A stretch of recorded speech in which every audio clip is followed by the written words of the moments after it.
The Banana Boat song, world-famous singer, actor, producer, and civil rights activist Harry Belafonte died today in New York. He was 96 years old.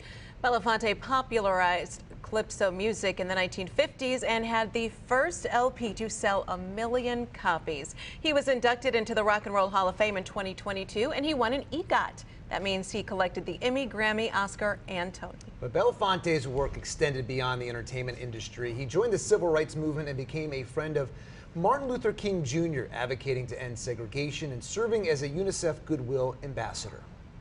Now we are joined by Martha Reeves, which Detroiters are freaking out for a minute. Oh my gosh. But beyond that, you know, we were talking a little bit in the break, Ms. Reeves, and of course you have a legendary Motown artist. Your connection to Belafonte actually has a civil rights connection as well. Definitely.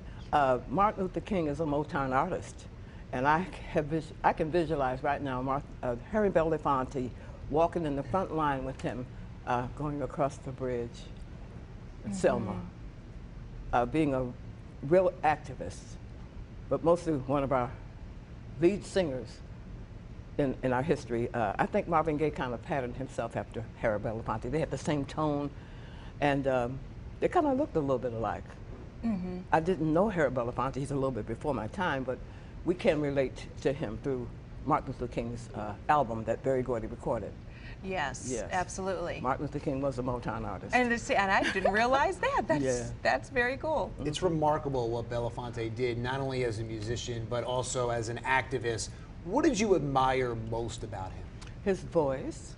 He had a lovely voice. And the song, Day-O, I found out it wasn't Daylight Come and We Want to Go Home. That's what I called it. It's Day-O.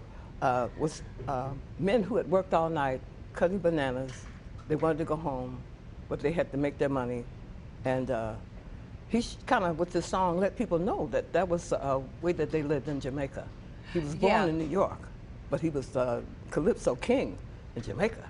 And I love that. I love the fact that he made the transition and was actually a stand-up singer in nightclubs eventually. Wow. He did, and then acting.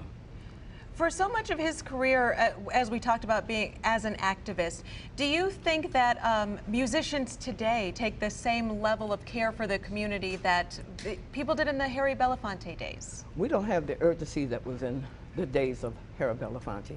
So the musicians now can just basically work on a social level and try to straighten out our children, not so much the matters of the world. How will you remember him? I remember him from that movie with John Amos and Sidney Poitier. He was a gangster. They put the cotton in his cheeks. He was a godfather. He was a gangster.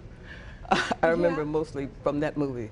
And it gave a whole lot of people a good laugh, but a good spirit that all of these black men were in a good movie, and one we'll always cherish. Yeah, thank goodness for that. And thank you so much for joining us tonight and to give us your memories and your take on all of this. We certainly appreciate your time. Well, I feel like I'm in Hollywood. You guys are beautiful. Oh, as are you, ma'am. With all that gold bling. Thank you for joining us tonight. Bless your heart.